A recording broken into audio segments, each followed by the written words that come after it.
Nikki, I'm just going to interrupt you because we're seeing, being quoted on Reuters now, the Israeli military saying that 7 hostages, including 2 Israelis and 5 foreign nationals, have been transferred to the Red Cross. So that would explain what we were seeing in Han Yunis, those scenes in Han Yunis, the vehicles from the convoy reversing and stopping to pick up more people. Originally, we had Arbel Yehud and Gadi Moses, 2 of the 3 Israeli hostages due to be released today, being brought to that convoy of vehicles. But there were 4 vehicles. Then they moved the vehicles in that convoy. They came to a stop, and then 2 of them in turn reversed back into the crowd.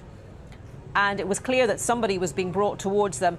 So now confirmation from the Israeli military, according to the Reuters news agency, that those 5 foreign nationals, they say, we assume to be the Thai hostages, have also been handed to the Red Cross.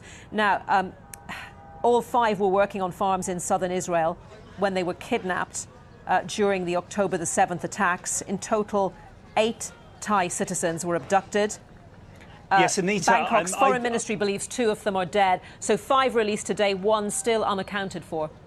Yes, Anita, I can just read you that statement that has come from the IDF. They are saying, according to information communicated by the Red Cross, 7 hostages, including 2 Israelis and 5 foreign nationals, were transferred to them and are now on their way toward IDF and ISA forces in Gaza. So, as you say, the confirmation coming from the IDF, this information that's been given to them by the Red Cross, that those 7 hostages are now being transferred on their way to the IDF and ISA forces in Gaza. So again, that is towards this border location where they get handed over and then they get taken to the Re'im Israeli base, which is on the border of Gaza, and that's where they will normally, as we've seen this morning, meet their parents, relations and friends and have that initial or medical checkup before, as you can see on the pictures that you can see on screen, the helicopter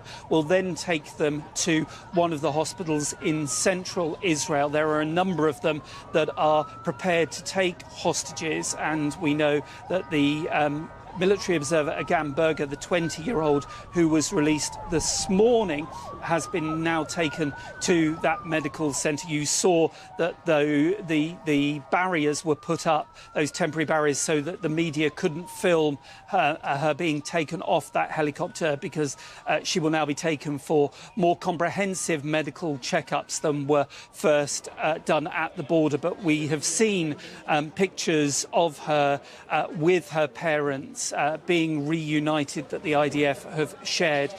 So she's now in that medical centre in central Israel. And the other hostages that we have had confirmed, so that's the 2 Israeli hostages, Arbel Yehud, the 29-year-old, and also the first male hostage to be released under this current ceasefire deal, Gadi Moses, the 80-year-old, now being transferred by the Red Cross towards the border of Gaza and Israel, where they'll be handed over to the IDF forces. And they're also confirming that there are 5 foreign nationals. As you mentioned, Anita, they didn't say if they were Thai nationals in that statement from the IDF, but of course we were expecting 5 Thai nationals to be released. The Thai government saying that 6 of its citizens have still been held in Gaza.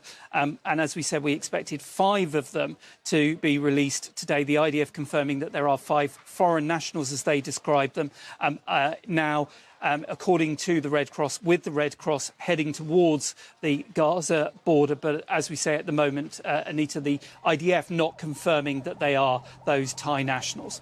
OK, Nikki, I'm just going to bring in a couple more images for our viewers. We have an image here of Arbel Yehud, of her release, or we had a photograph earlier. Now we have these moving images of her release, flanked by Hamas and Islamic Jihad fighters being brought to those Red Cross vehicles. It was very, very, very difficult to make out what was happening in the huge crowds and the crush earlier. but we could tell that someone was in the centre of this crowd of people. And there we have the images of Arbel Yehud looking perhaps somewhat alarmed and distressed by the crush around her. And then Agam Berger, that is the 20-year-old soldier. Oh, yeah, let's actually just hold on these pictures for a moment and we'll run them, as many of them as we have. So the fighters around her trying to keep back the crowds who are surging forward, anxious for a glimpse of Arbel Yehud, the 29-year-old hostage. And then Agam Berger earlier today released, the 20-year-old soldier. She was only on her second day of duty at that surveillance post when she was taken on the 7th of October. She's been greeted there by the Israeli authorities. This is the moment at which, of course, she is handed over by the Red Cross to the Israeli authorities. She brings her hands to her mouth, almost perhaps in disbelief that this moment has come. And then she was swiftly brought to a reception point where she was reunited with her family.